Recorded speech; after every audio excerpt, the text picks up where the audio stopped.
following podcast is brought to you by patreon.com/WrestleMedia.ca. Like what you hear? Want more of it ad-free, uncensored, and earlier? Sign up today at patreon.com/WrestleMedia.ca and start getting more for as little as $2 a month.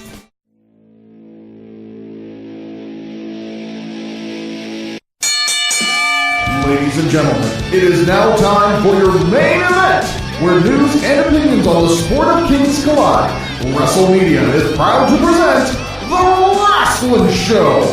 Welcome to The Wrasslun Show, part of WrestleMedia, where everything is wrestling, and wrestling is everything. I am Matt Sukram, one of the co-hosts of this show, but I'm not flying solo today, but I don't have Adam Contot with me. We have a very special guest on today's podcast. It's Kortney Kenny. Kortney, say hi to the networkers. Hello, networkers. It's an honor to be here. I'm not Adam. I'm a little bit better than Adam, but actually, no, he'll probably try and fight me. I saw his video the other day where he was getting ready for a fight, and I was like, okay, maybe I won't try and piss him off here. That's right. Adam was getting ready to participate in Northland Wrestling's Field of Bang, but as a dastardly heel, he decided to skip town and not wrestle in that match. What a coward. Yeah, he plays that role really well, but so he's busy, so Kortney is filling in today, and for our longtime listeners have never heard Kortney's voice. That's because Kortney is one of our Patreons. Yep. So first of all, Kortney, we appreciate you for supporting us. Before we really get into it, why don't you tell us what your motivation was to drop down a couple of, as Adam would say, ducats in the bucket every month for WrestleMedia? Well, the fact that he calls it that kind of makes me not want to, but you know what? I've known you and Adam now going on maybe 5 or 6 years now, and you guys are great guys, and Adam especially has really poured, just talking to him, has really poured his heart and soul into this.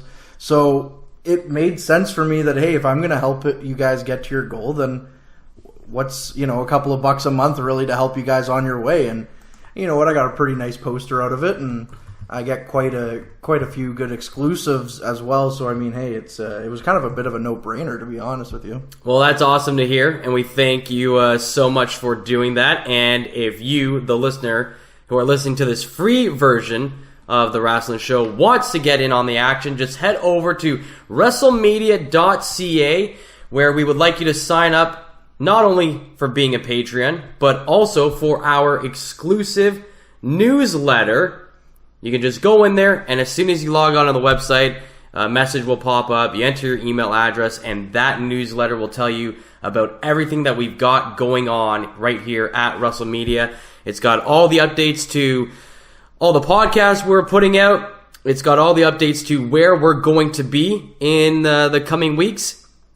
We've got contests and giveaways on there as well, so lots of benefits for going on and being a subscriber to our newsletter. And speaking of where we are going to be, over on WrestleMedia.ca, you can click on the On Tour tab, and the next one is the big one.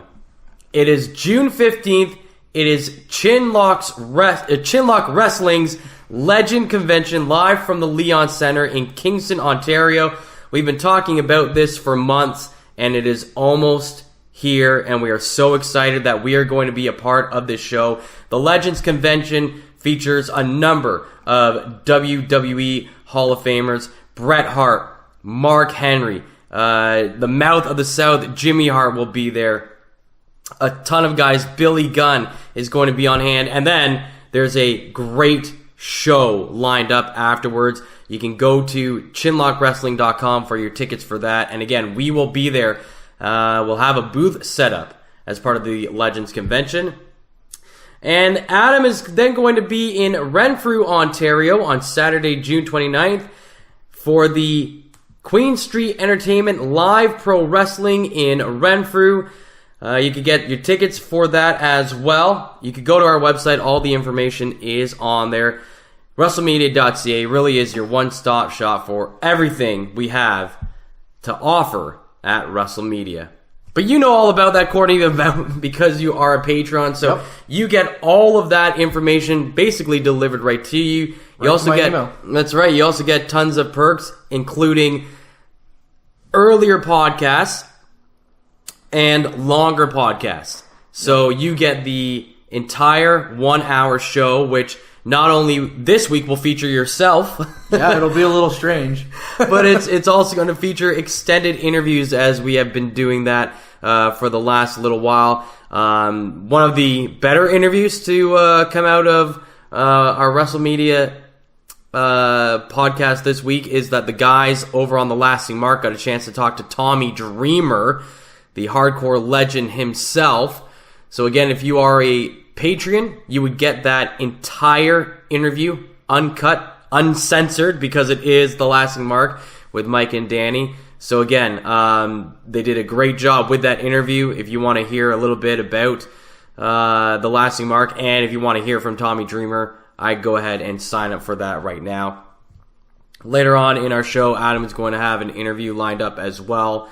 So yeah, it's not just a bunch of guys sitting around talking about wrestling. We actually have wrestlers on our podcast. Yeah, I mean that's quite the accomplishment itself. I mean, because you see so many people start up these things and think, well, I'm gonna like look how cool I am, but they don't really deliver on that content, or they I shouldn't say necessarily they kind of miss the mark, but you guys have really gone out of your way to make sure that it is interesting content and to be able to get people involved on that. I mean, a couple of weeks ago, I think Adam was down in Huntsville, I believe it was, and he had people lined up all week, and I just saw it through Facebook and whatnot. He was just talking to. I mean, he likes to talk, so it was kind of good for him, right? So that is one of the qualifications if you want to do a podcast is you have to like talking.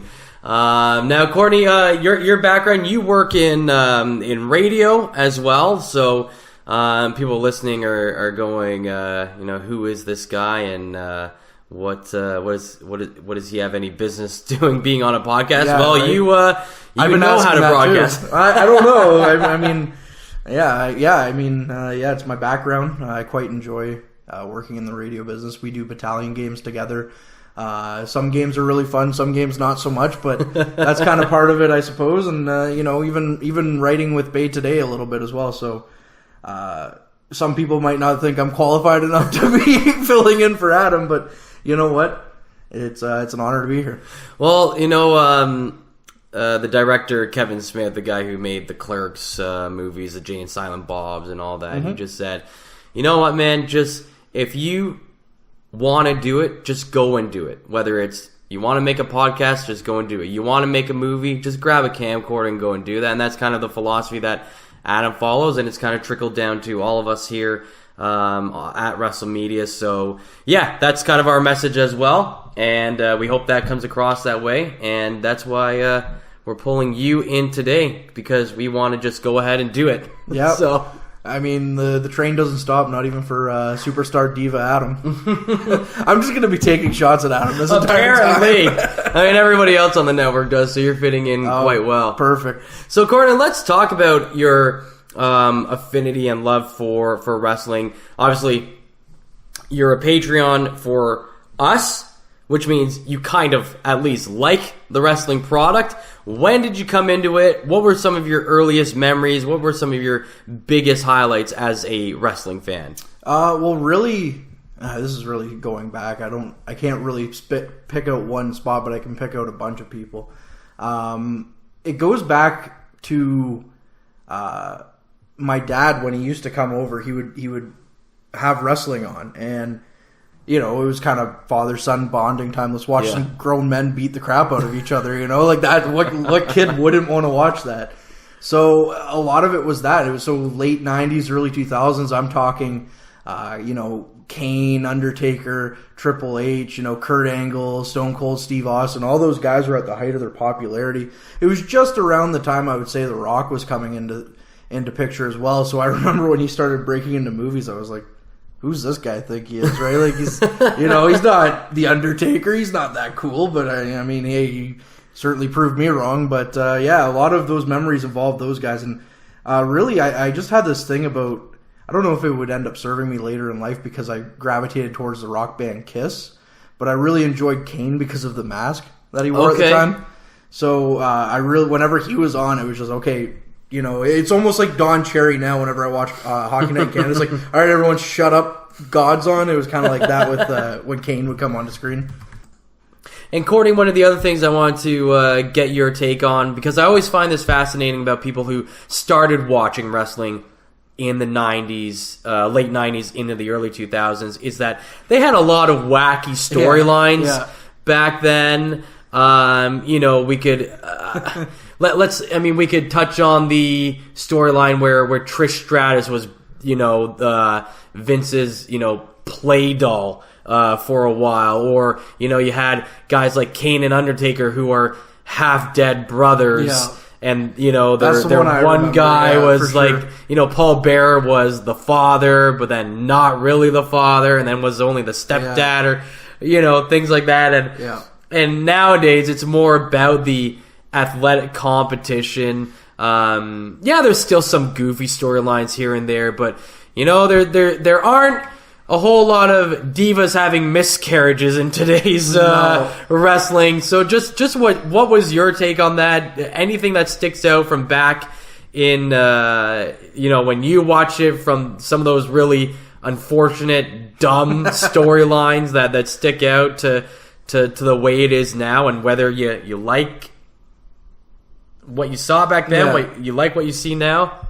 Well, it's funny that you brought up Kane and Undertaker, the whole brother situation, because I remember, again, being a kid and you don't really care so much about behind the scenes. You're just kind of into it. But that was when I kind of latched onto, because I was like, well, they're brothers, so in my weird preconceived notion of family, they got to care for each other. So why doesn't Undertaker come and help out Kane, and why isn't Kane helping out Undertaker? It's so... I'm just thinking back on it now, and the fact that I watch movies and I'm like, that was so weird. Especially considering I would go home and my mom would have The Young and the Restless on or something, and then I'd get totally drawn into that, where it's like, oh, is Victor really alive? No, he's probably dead. Oh boy, Jack's coming at him and you can see his dead dad, and it's, oh boy, this is quite interesting for a bunch of cosmetic companies, whatever. Anyways, the whole entire point of trying to get away, you know, detaching yourself from reality and getting into these things is some of those things. But as movies and even wrestling has gone to prove recently, people want to escape, but they want to escape almost into reality, which is kind of really weird when you think about it. So the more that we get more into realistic scenarios, and I think going back to the equality thing, the less miscarriages, the better. Yeah, again, because there might be some of females that are like, well, that girl was just being... That's how it's just portrayed now, right? So the more realism there is, I should say, in this suspended belief, I think the better. It's going to work out better for the sport in general. It's going to probably bring in more of a bigger audience as well, because it's not so weird. I remember talking to Adam about this on my podcast, which you can't find anymore because it hasn't been around for a couple of years. But Adam and I spent maybe 3 hours talking about all things wrestling and movies. And Adam, I asked him, you like movies a lot. And again, this is because I'm a fan from the late 90s. I said, you like movies a lot, yet you cling on to this thing, this wrestling thing that is garbage, you know? Like, it's so, if you think about it, weird back in those days. And I was like, yeah, it kind of made you suspend your disbelief. But now it's pulling other people into it. You know, it's going to pull in Joe, who's just walking down the street, because he'd be like, wow, did you see what happened last night? This mirrors my life or something, you know, stuff like that. So it's only going to stand to benefit the sport in general. Right. I always have said it's a daytime soap opera for men, but now to me it's more like a live stunt show with stories. Oh, absolutely. That's how I look at it, and I like that better. There are a lot of things to like about wrestling in the 90s and into the 2000s, but some of those stories got so ridiculous and so out of hand that now, you know, we talked about Brock Lesnar doing the goofy stuff, having a Brock party, but it's also the fact that he's basically, at the end of the day, he's just boasting. Yeah. Because he's like, I have this clause that's going to allow me to get what I want, and that's a championship title. Yeah. Whereas before, he could have secretly been someone's brother, and that didn't allow him to... Or his tattoo on his chest meant that he was really cutting edge or something. I don't know. I don't know. Or, you know what, to be honest, though, as silly as he might be, or as hated as Brock Lesnar might be, if you got in the mail an invitation to a Brock party, you're not saying no. Hey, let's go. Okay. And you know what, that is a good way to end it. We're going to head out to the Brock party. Hey, this is a commercial for patreon.com/WrestleMedia.ca, where you can get early access to episodes of your favorite WrestleMedia shows, get full uncut and uncensored versions of your favorite shows, and more. Don't want to hear this commercial on your podcast anymore? Sign up at our main event tier and get these episodes ad-free. Want to hear your own commercial here instead of ours? We've got tiers for that too.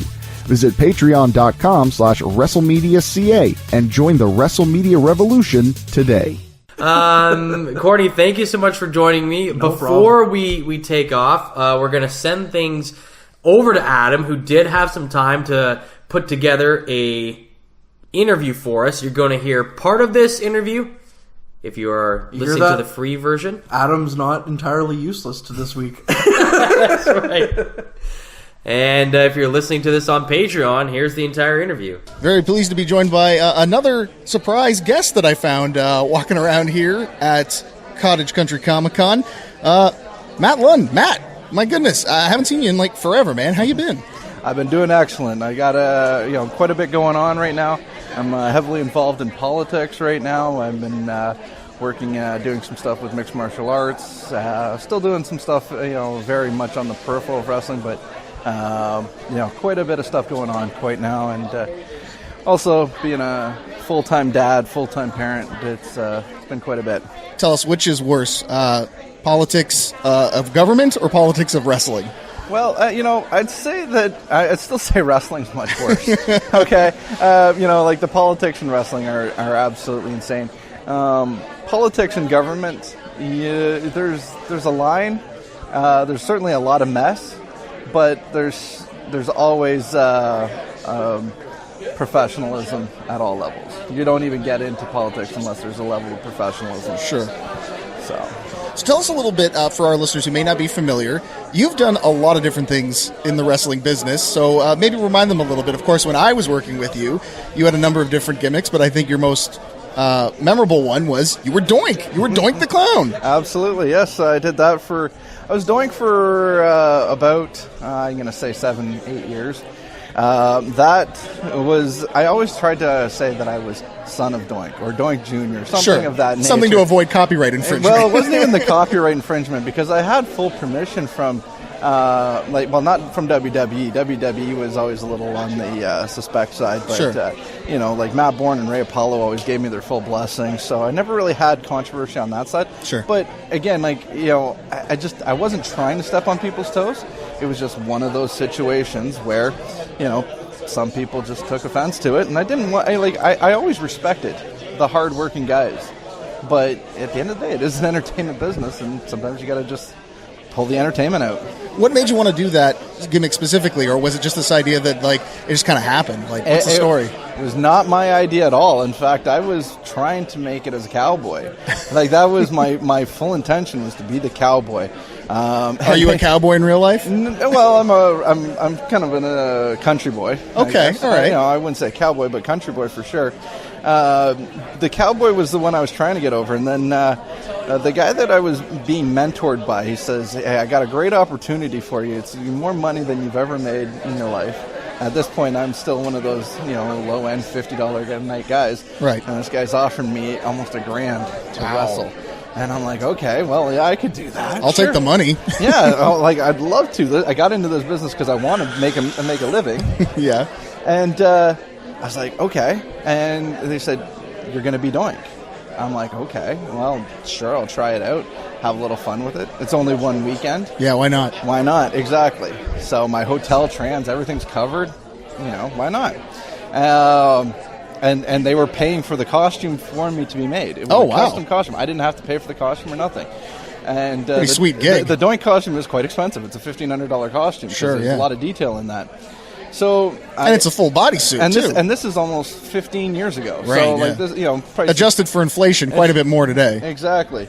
So I showed up, and everybody said I did excellent. Everybody's very much applauding, and so that one booking turned into 2, turned into 10, and then I just kind of spiraled out that everybody was wanting to book me for a short period of time. Sure. And, there was a difference in shows back then. Like you had a lot more people trying to run family entertainment shows. It wasn't about the hardcore indie, strong style Japanese wrestling. It was about family entertainment, trying to bring in.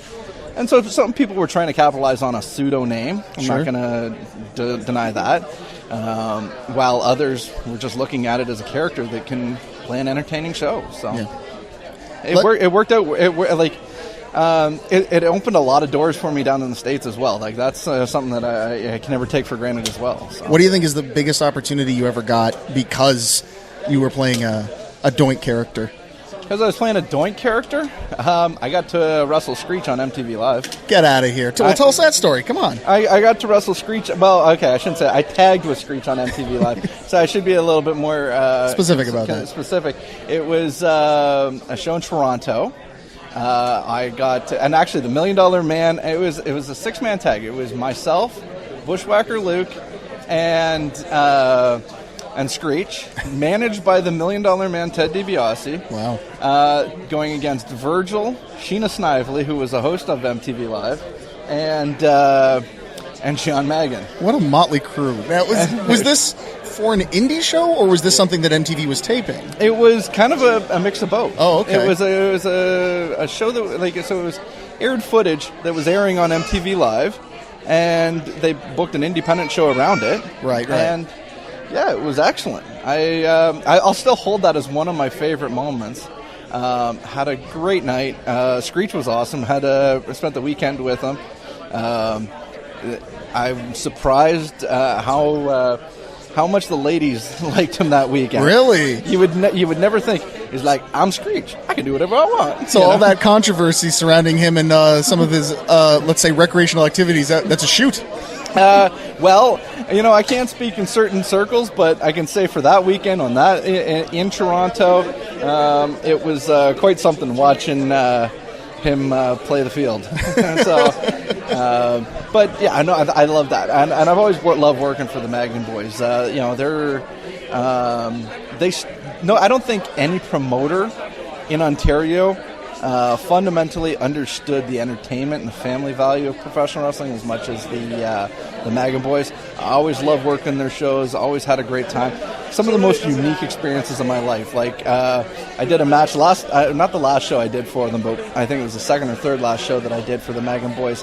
It was me, I was in a battle royal, and Ben Johnson, the Olympic miler, was in the Battle Royal with us. He was up in North Bay recently. Yep. He was training with some of the younger guys who were looking to go to the Olympics. He is a intimidating dude, and he's not trying to be, but it's just his presence, right? You're in the presence of this Olympian, and it's like, what do I do? Do I even look you in the eye?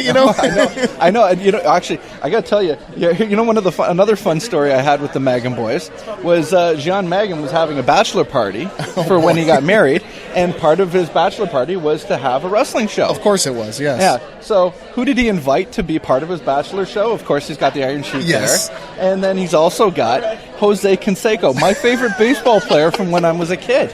And so I go up and I'm sitting there having a chat with Jose Canseco, and I'm like, I've always wanted to play catch, like you were my hero growing up. He's like, yeah, I don't have a ball. I was like, okay, great. Well, here's a midget. And then I picked up the midget wrestler that was there, and him and I threw the midget back and forth. I'm like, I got to play catch with Jose Canseco.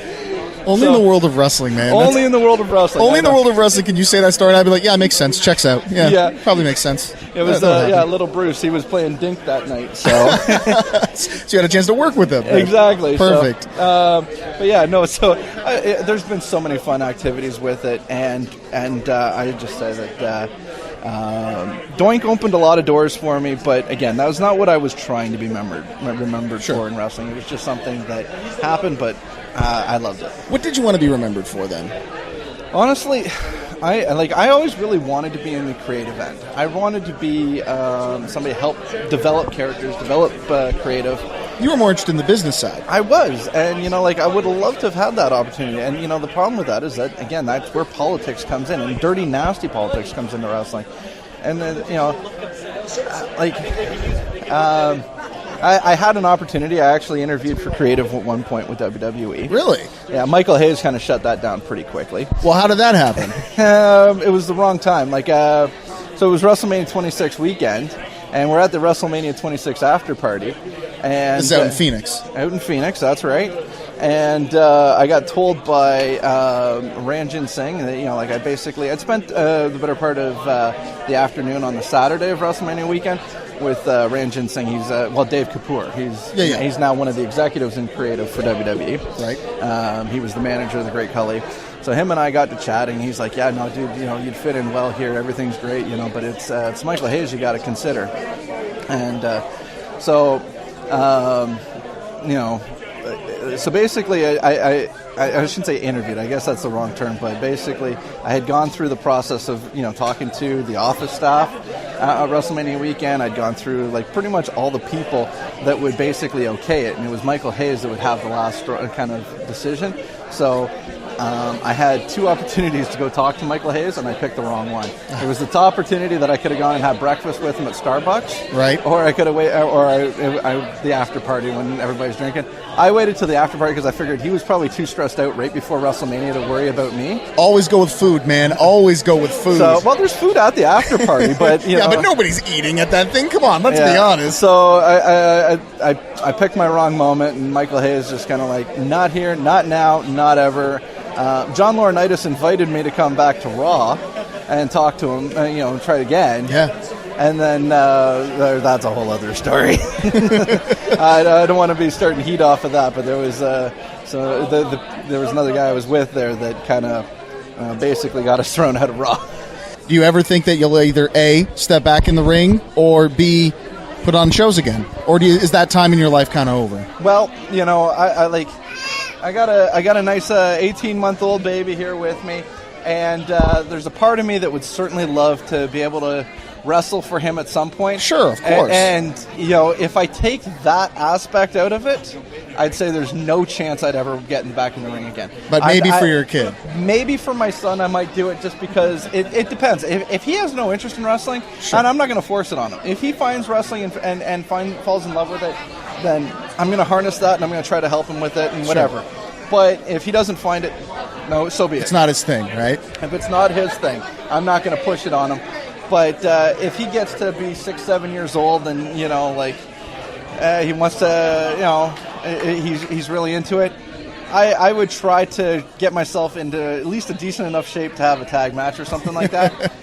You save for that. I really have no interest in getting back in the ring, and and it's not for me to ever get back in the ring. I shouldn't be, and that goes back to that heat where I shouldn't be taking a spot from somebody that deserves it more, especially in this climate. Because me as Doink, or me as Matt Lund, me as Matt Garrett, whatever character you decide to plaster on me, it doesn't resonate the same way it might have a decade ago. And so I certainly, where I probably didn't deserve that spot 10 years ago, I 100%, 150% don't deserve it today. So that's the big reason I should never wrestle again. In terms of running shows, for me it's a time thing, because I go back to my 20s when wrestling was all I had. I was not a married man. I didn't have another career, and I didn't have any kids. So wrestling was everything for me at that point. I could go out there penniless to start with, but I could hustle, work my ass off, and promote the shit out of a show, and I could do very well with it. Fast forward to today, it's theoretically, I got all the money in the world that I could do it. I could book whatever show I wanted. I could book an all-elite wrestling show if I really wanted to at this stage. At least I could afford that level of talent. I could afford that level of promotion, but I don't have the time to do it. Sure. So it's that balance of time and money. I think for me it would be more that I'd be more apt to want to maybe invest in a show, or invest in another company if the right opportunity came along, and where I might be able to kind of help others. But again, it's the right opportunity. I don't want to just blindly throw money at somebody I'm not a stupid businessman. I've done very well for myself. I've made some great business decisions, but that's where I would see the future for me. Coming to CBC this fall, Wrestling Dragon's Den with Matty Lund. pitch him a show. Maybe you can. He'll give you some backing for it. Well, like if I was doing shows, like Chris Thorne is a guy that I'm still friends with to this day. I would happily invest into helping him with his shows. Like the promoter here for the Comic Con, right now, I would happily, like, if he found somebody that he wanted to promote the wrestling shows, I'd happily invest in it to help him or whatever. Sure. Something local where, like, I can show up, but I can't be the guy putting up posters. I can't be the guy going soliciting sponsors. Ain't got time for it anymore. I don't have time for that anymore in life. Well, then I appreciate you taking the time with us today, Matt. Thank you so much for being on the show and all the program. And thanks for taking some time out with your little man. We appreciate that. No problem. Have a good one. All right, Adam, thanks so much for putting that together. We'll see you not next week. It'll be me once again. I will likely have a different host. Not that you were bad or anything. We're just gonna keep switching things up until Adam gets back, trying out some new things. And again, thank you, Kortney, for being here, and thank you, Kortney, for being a Patreon. And this is something that if you, the listener, want to become a Patreon, maybe you can be a co-host on the Wrasslun Show someday. Yeah, thanks for having me, Matt, and Adam to a lesser extent. It's been an honor to be on this week. All right, that was Kortney, whose schedule is going to get crazy next week, so he won't be back. Adam's schedule is going to continue to be crazy. My schedule will somehow fit in a couple of hours to do a podcast. So until next week, you know what to do. Listen, share, subscribe, repeat. This has been a presentation of WrestleMedia, where everything is wrestling and wrestling is everything. Here's what you're missing out on right now over at patreon.com/WrestleMedia.ca. And again, if he's supposed to be a bad guy, why would he tell everyone, I'm going to cash it in at this point? Yeah. Or I'll set up the mat. Why wouldn't he just completely do a heel move and cash in when you least suspect it as a dastardly heel? If he's supposed to be a bad guy, they tend to tell you your entire evil plan right then and there, right? So maybe it's brilliant. I mean, who knows? Want more? Sign up now at patreon.com/WrestleMedia.ca.